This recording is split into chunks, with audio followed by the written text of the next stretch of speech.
नमस्कार, मैं हूं श्वेता झा और आप देख रहे हैं आज तक। आपको बता दें कि कल आम बजट का ऐलान हो गया। जी हां, किसानों के लिए, जिसमें सरकार ने कुछ योजनाओं की घोषणा भी की, उनकी आमदनी दुगुनी करने की बात भी की। लेकिन कृषि कानून के मुद्दे पर सरकार के खिलाफ किसानों का गुस्सा कम होता नहीं दिख रहा है। जी हां, प्रदर्शनकारी किसानों ने अब 6 फरवरी को देश में चक्का जाम का फैसला किया है।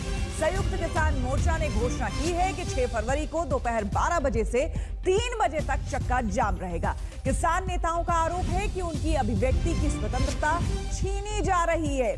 तो आपको बता दें कि कल के बजट से कई लोगों को काफी उम्मीदें थी। हालांकि किसानों के लिए इस बार बहुत कुछ तो नहीं, लेकिन हाँ, ये कहा गया कि उनकी आमदनी जो है वो दुगनी की जाएगी।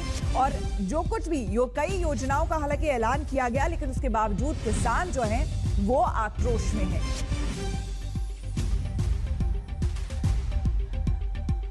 आपको बता दें कि किसान संगठनों ने ऐलान किया है कि 6 फरवरी को 3 घंटे का चक्का जाम वो करेंगे। ये चक्का जाम किसानों के प्रदर्शन के खिलाफ पुलिस की कार्रवाई के विरोध में है। किसान संगठनों ने पुलिस कार्रवाई का सामना कर रहे प्रदर्शनकारियों को कानूनी मदद देने के लिए एक हेल्पलाइन नंबर भी बाकायदा जारी किया है। इस बीच किसान संगठनों के प्रदर्शन स्थल सिंघू बॉर्डर पर पुलिस ने पहरा बढ़ा दिया है।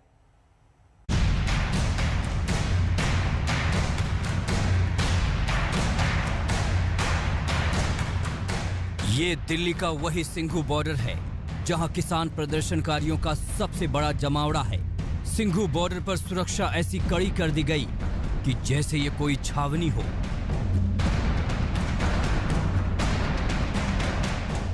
यहां दिल्ली पुलिस का बंदोबस्त ऐसा है कि हरियाणा की ओर से प्रदर्शनकारी दिल्ली की ओर न आ सके।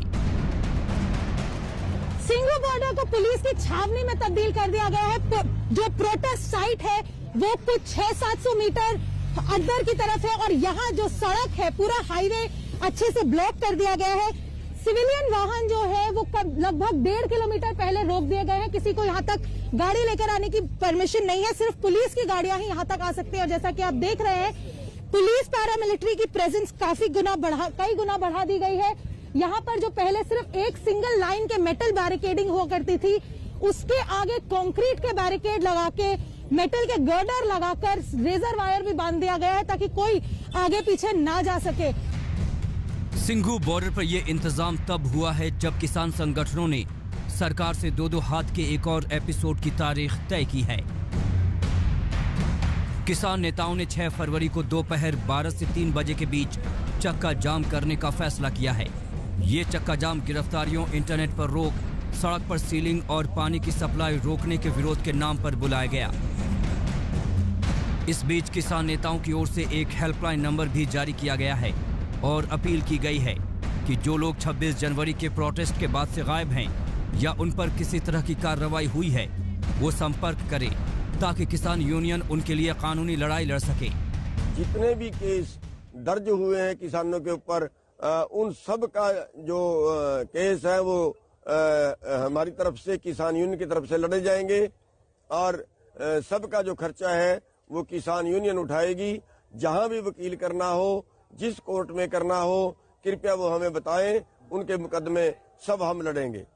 और जो नंबर है वो सभी भाई नोट करें और आगे सभी के पास वायरल करें। 93 15 84 85 86। यहाँ पर पानी बंद किया गया, इंटरनेट बंद है, लोगों को आने जाने की समस्या है। मुझे नहीं लगता गैर मानवीय तरीका है। पुरअमन तरीके से हम बैठे, इस तरह की कार्रवाई तो नहीं होनी चाहिए। किसान नेता सरकार पर हमलावर हैं, लेकिन दिल्ली पुलिस कोई जोखिम नहीं लेना चाहती। तलवारों के हमले से बचाने वाली शील्ड पुलिस के जवानों को दी जा रही है। बीते शुक्रवार को अलीपुर थाने के एसएचओ पर तलवार से हमला हुआ था। उधर राजस्थान के ओम प्रकाश धेतरवाल नाम के व्यक्ति को दिल्ली पुलिस की स्पेशल सेल ने फेक न्यूज फैलाने के आरोप में गिरफ्तार किया है। आरोप है कि एक पुरानी वीडियो के आधार पर उसने दावा किया कि किसान आंदोलन के असर से पुलिस वालों ने बड़े पैमाने पर त्यागपत्र दिए हैं। हरियाणा सरकार ने 7 जिलों कैथल, पानीपत, जींद, रोहतक, चरखी दादरी, सोनीपत और झज्जर में वॉइस कॉल को छोड़कर इंटरनेट सेवाओं, एक साथ सैकड़ों की तादाद में भेजे जाने वाले एसएमएस और मोबाइल नेटवर्क पर दी जाने वाली सभी डोंगल सेवाओं को बंद करने की मियाद 2 फरवरी 2021 शाम 5 बजे तक के लिए बढ़ा दी है। जाहिर तौर पर किसानों के संगठन और सरकार के बीच आम लोग भी पिस रहे हैं। इंटरनेट पर पाबंदियों की परेशानियां अपनी जगह हैं। सोचिए, सिंघू बॉर्डर पर सील होने की नौबत रोजमर्रा की जिंदगी पर क्या असर डाल रही होगी। कहाँ से आई हैं आप? यहाँ पर दिल्ली से आई हूँ। तो अभी क्या रास्ता लेके आए हो? कहाँ तक जाना चाहते हो? हमारे को जाना विश्वमिल। हाँ जी, विश्वमिल। तो कैसे जाओगे अभी यहाँ से? क्या बोल रहे हो? अब यहाँ से तो पैदल ही जा, उधर से उधर निकलते हैं, है ही नहीं रास्ता। तंसीम हैदर और अरविंद ओझा के साथ अनिशा माथुर, दिल्ली आज तक। सरकार का आम बजट आया तो पहले यही सवाल उठे कि आखिर इसमें किसानों के लिए क्या है। बजट का पिटारा खुला तो किसानों के लिए सौगातें भी निकली। किसानों को ज्यादा कर्ज देने के लिए रकम का इंतजाम हुआ तो उनकी आय दुगुनी करने का दम भी भरा गया। करीब 2.25 महीने से दिल्ली की सीमाओं पर देश का किसान अपनी हक की मांग को लेकर डटा है। ऐसे में वित्त मंत्री निर्मला सीतारमण जब बजट लेकर आई तो उनकी निगाहों से किसान जरा भी ओझल नहीं थे। प्रधानमंत्री नरेंद्र मोदी ने भी इसे किसानों की आय बढ़ाने वाला बताया। देश में एग्रीकल्चर सेक्टर को मजबूती देने के लिए देश की मंडियों को यानी एपीएमसी को और मजबूत करने के लिए, सशक्त करने के लिए एग्रीकल्चर इंफ्रास्ट्रक्चर फंड से मदद का प्रावधान किया गया है। इससे पहले वित्त मंत्री निर्मला सीतारमण ने बजट भाषण के दौरान केंद्र सरकार को किसानों के लिए समर्पित बताया। ये बात सुनते ही संसद में शोरगुल बढ़ गया। Our government is committed to the welfare of farmers. The MSP regime has undergone a sea change to assure price that is at least। इस शोरगुल के बीच निर्मला सीतारमण ने बजट में किसानों के लिए कई बड़े ऐलान किए। बजट में सरकार ने कृषि कर्ज की सीमा बढ़ा दी है। इस बार सरकार ने किसानों को 16.5 लाख करोड़ तक के कर्ज का लक्ष्य तय किया है। पिछले साल के लिए सरकार ने 15 लाख करोड़ रुपए का कृषि ऋण का लक्ष्य रखा। इस बार सरकार ने कृषि कर्ज 1.5 लाख करोड़ रुपए बढ़ा दिया है। सरकार ने पशुपालन, डेयरी और मछली पालन से जुड़े किसानों की आमदनी बढ़ाने पर फोकस किया है। यही नहीं, सरकार ने किसानों की आय दोगुनी करने का लक्ष्य भी तय किया है। सभी फसलों की एमएसपी लागत से 1.5 गुनी तय की गई है। Agriculture. Our government is committed to the welfare of farmers. The MSP regime has undergone a sea change to assure price that is at least 1.5 times the cost of production.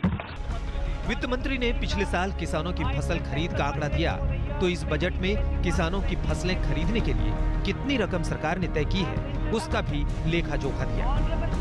In case of wheat, the total amount paid to farmers in 2013-14 was 33,874 crores.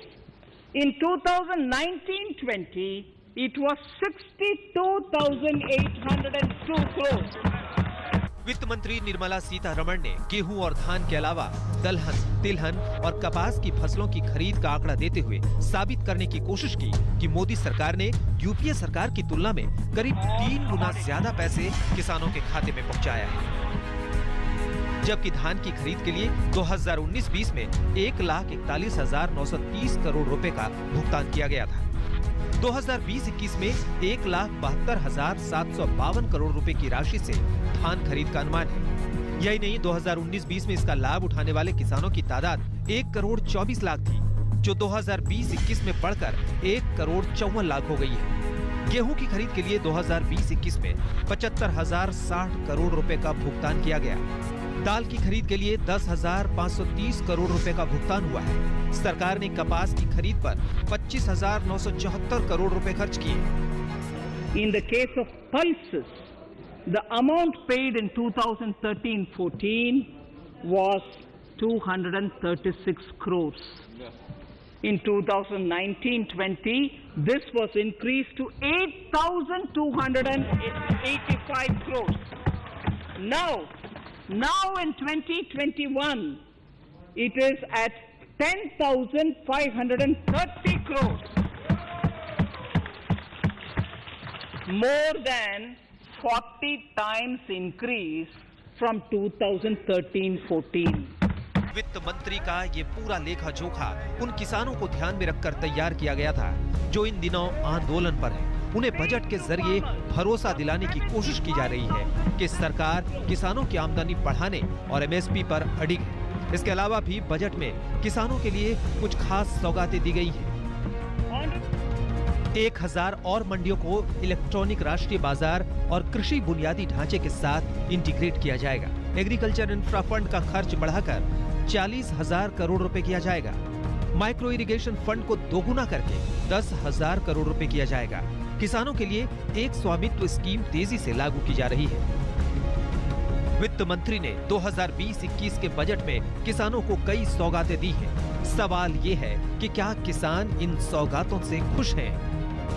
क्या इस budget से आंदोलन पर बैठे किसानों का भरोसा सरकार में बढ़ेगा? वित्त मंत्री के पिटारे से सौगातों की बरसात तो हुई, मगर इन सौगातों की बारिश में वो सूबे ज्यादा भीगे जहां चुनावी बयार बह रही है। जी हां, इसी साल जिन सूबों में विधानसभा चुनाव होने हैं उन राज्यों के लिए भी बजट में बहुत कुछ था। देखिए किस राज्य को क्या मिला और चुनावी राज्यों को मिली सौगात पर विपक्षी दल क्या कह रहा है।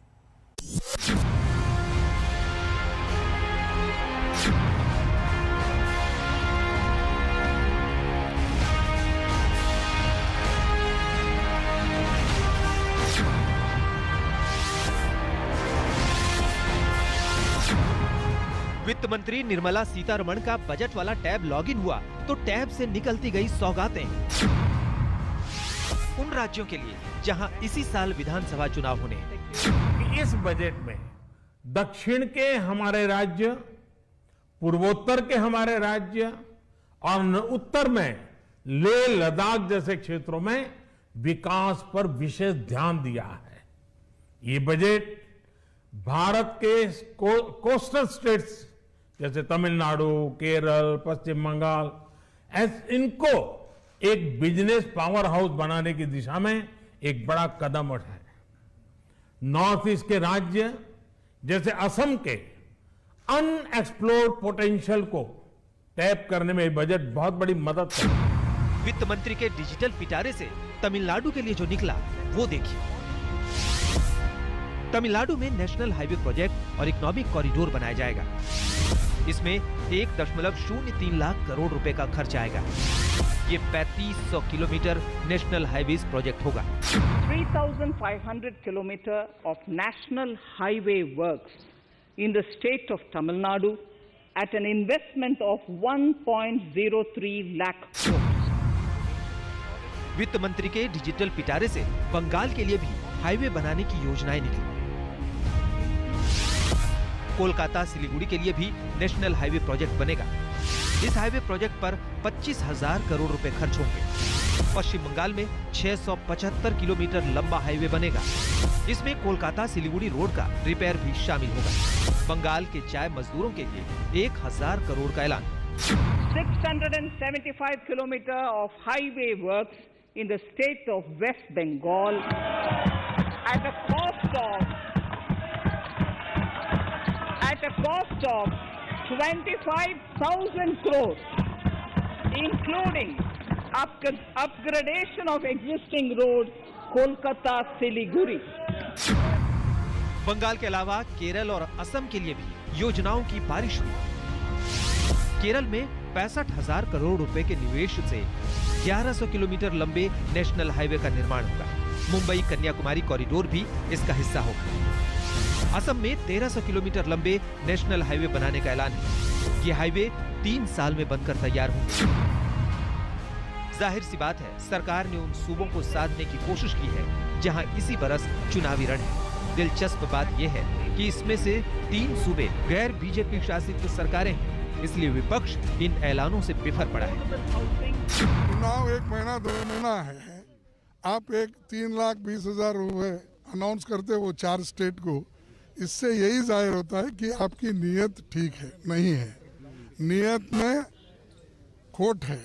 I'm happy about the announcements, but unfortunately these states are going to face a major assembly polls in which the BJP is eyeing at. And I think this is a purely political drama where Kerala, West Bengal, Assam and Tamil Nadu are included in the national highway budgets. But I don't think for the last many years these projects have taken off, and this would be something would be like a kind of eyewash in the election scenario in front of the assembly election polls. Kerala bus is traveling from Kerala to Tamil Nadu to Bengal and to Assam. That's the only thing which came about. It's clearly an attempt to to curry favor with the states which are going to poll. विपक्ष चाहे जो कहे, मगर सरकार के ये ऐलान चुनावी राजनीति में कितने फायदेमंद साबित होंगे, ये देखने वाली बात होगी। आज तक ब्यूरो। नमस्कार, मैं हूं अंजना ओम कश्यप। हमें उम्मीद है ये वीडियो आपको पसंद आया होगा। लेटेस्ट खबरों के लिए यूं ही देखते रहिए आज तक, और इस वीडियो के पसंद आने पर लाइक, शेयर एंड सब्सक्राइब करना ना भूलें।